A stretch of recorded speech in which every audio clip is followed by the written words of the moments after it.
Video में हम बात करने वाले हैं कि किस तरीके से जो सेल्फोस की गोलियाँ होती हैं, उसका हमें सही इस्तेमाल करना चाहिए, जिससे जो भी स्टोरेज अनाज हमारा कीड़े, खटमल इत्यादि से ग्रसित है, उसको हम सेफ और लंबे समय तक सुरक्षित रख पाएँ। तो एक वीडियो मैंने जो पहले बना रखा है, जिसमें मैंने आपको बताया सेल्फोस की गोलियों के बारे में कि किस तरीके से ये काम करता है। तो उसमें काफ़ी जो भाई हैं वो कमेंट करके पूछते थे कि इसका इस्तेमाल किस तरह से करना है, कितने दिन में अपने पास में ये दवा है वो काम करती है और साथ में क्या-क्या सावधानियाँ हैं वो इसको इस्तेमाल करने के बाद में और करने के साथ में हमें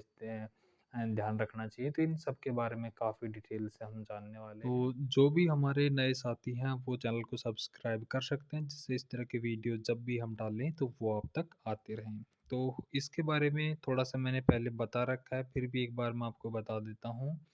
कि ये एल्युमिनियम फॉस्फेट की जो टैबलेट्स हैं, इनका इस्तेमाल हम अपना जो भी स्टोरेज अनाज है, चाहे गेहूँ अपने पास में हो, चावल हो, बाजरा हो या कोई भी आपके पास में दूसरा स्टोरेज अनाज हो, इन सबको इल्ली, घुन, कीड़े-मकोड़े या दीमक जो भी खराब करने वाले जीव-जंतु होते हैं, उनसे सुरक्षित रखने के लिए हम इसका इस्तेमाल करते हैं। इसके अंतर्गत 5 टैबलेट मिलती हैं, जिनका इस्तेमाल लगभग 8 से 10 क्विंटल अनाज को सेफ रखने के लिए आप वो कर सकते हैं। तो सबसे पहले आप कोई भी सूती कपड़ा लीजिए, जैसा यहाँ पे एक सूती कपड़ा लेकर के और जैसे आपके पास मान लीजिए 8 क्विंटल है, 8 उसको बोरियों में आपने भर रखा है, तो 8 इस तरह के बराबर साइज़ के सूती कपड़े के टुकड़े हैं, वो आप कर लीजिए।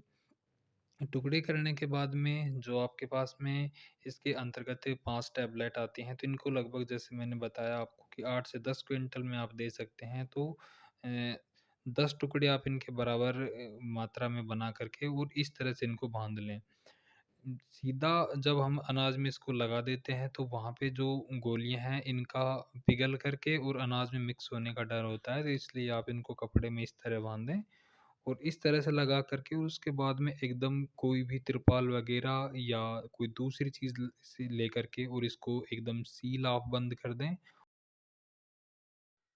तो 8 से 10 दिन जो भी उसको पैक रहने दें और उसके बाद में जो भी आपके पास में अनाज में कीड़े या जो खटमल, घुन या दीमक जो भी कुछ होगा, सब उसमें एकदम ख़त्म हो जाएगा।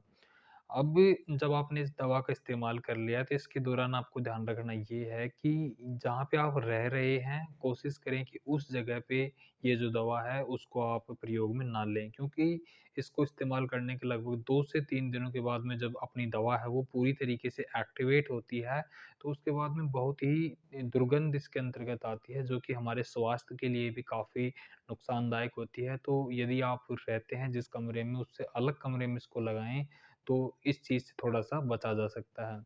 दूसरा, जब आप इसका इस्तेमाल कर चुके हैं लगभग 10 से 12 दिनों के बाद में, तो जो आपने इसमें कपड़े के अंतर्गत सल्फोस की गोलियाँ रखी थी, उनको आप काफ़ी सावधानीपूर्वक निकाल कर के और कहीं पे उनको डिस्पोज़ कर दें। मान लीजिए आप उनको सही ढंग से ना निकाल कर के और उसी के अंदर अगर रह जाती हैं और फिर उसका अनाज या जो भी चीज़ हमने स्टोरेज की थी उसका खाने-पीने में या अन्य चीज़ों में हम इस्तेमाल करते हैं, तो वो यदि साथ में अंदर चली जाए तो फिर काफ़ी ज़्यादा तकलीफ़ हमको हो सकती है।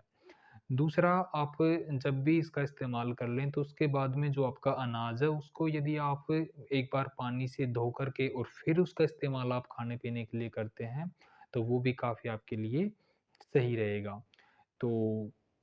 ये था भाई इसके बारे में और इसकी प्राइस है वो आप लगभग ₹200 में जो ये आपकी 5 टैबलेट हैं वो आपको मार्केट में मिल जाती हैं। आप ऑफ़लाइन, ऑनलाइन जिस भी तरीके से आपको सुविधा हो, उस हिसाब से आप इनको परचेज़ कर सकते हैं। तो उम्मीद है कि यह वीडियो आपके लिए थोड़ा बहुत हेल्पफुल ज़रूर होगा। यदि ऐसा है तो आप इसको लाइक कर सकते हैं, चैनल को सब्सक्राइब कर सकते हैं, जिससे इस तरह के वीडियो जो भी हम आगे पोस्ट करें तो वो आप तक आते रहें। तो एक मिलते हैं नए वीडियो में, तब तक के लिए सभी साथियों को